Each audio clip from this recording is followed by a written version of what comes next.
Yo guys, welcome back and thank you for joining me. Once again, my name is Sanawe Koni. We are back again today. We are going to be talking about strength and weaknesses of 4-2-3-1.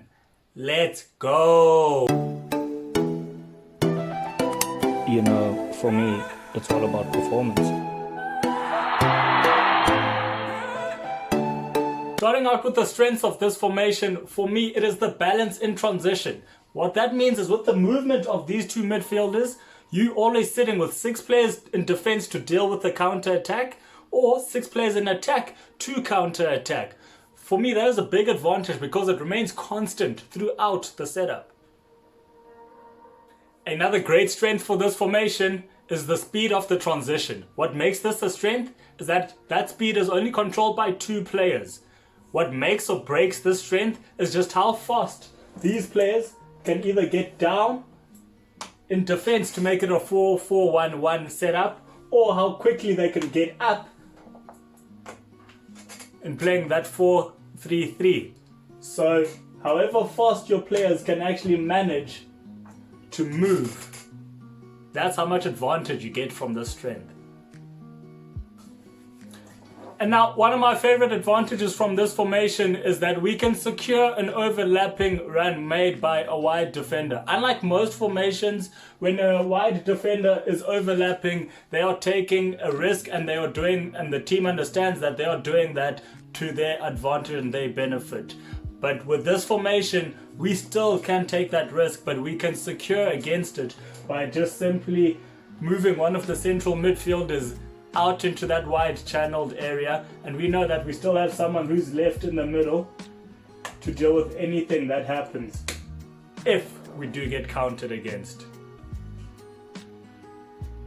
And then another great strength for me, which I'm sure the players will enjoy in the team, is that these attacking players up top here, they've just got that freedom to rotate and move as they please, which is great because you get the chance to explore different dynamics in different areas of the pitch, and you gotta test the opposition players and dealing with different types of players, and you can do that without breaking your setup or your tactic.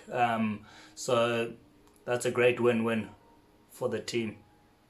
And now we get to the weaknesses of this formation. I think one that is very clear for me is just the space that is created in between the left back and, let's say, the left attacking midfielder, or the right back and the right attacking midfielder. What's dangerous about this space is not that it's there, it's sort of any overload that can be created there. So it is very nice and easy for opposition to either come and leave their wide attacker over here, but then as well get their wide defender to keep coming down and attacking in 2v1 situations, or maybe even probably just get a central midfielder to sort of drift in here to support. So like I said last week, the quality of your players really helps you to counter or secure against any type of weakness here. So if you've got a quality sort of attacking midfielder who loves to do that drop work, it doesn't become a problem. But if you've got a lazy one who's just gonna prefer to attack and to rather leave the space vacant, it's gonna become a very big obstacle for you to overcome. So it's a matter of putting the right player and making sure that they're in the right mindset to deal with that sort of situation. Another big issue for me with this formation, is any pass that goes through the central midfielders. It is a very dangerous pass. It is very central. It's in the final third, but just off goals. So this is an area where you get a lot of players who can drop off and who move in between those lines. So if anything goes through there, it's got the potential to harm you and harm you very quickly. So what you need to counter that is you're going to need ready and reactive defenders, central backs specifically, who are going to be able to cope with that when it does happen. And you're going to need your central midfielders to really move and to shift, make sure that they don't allow that.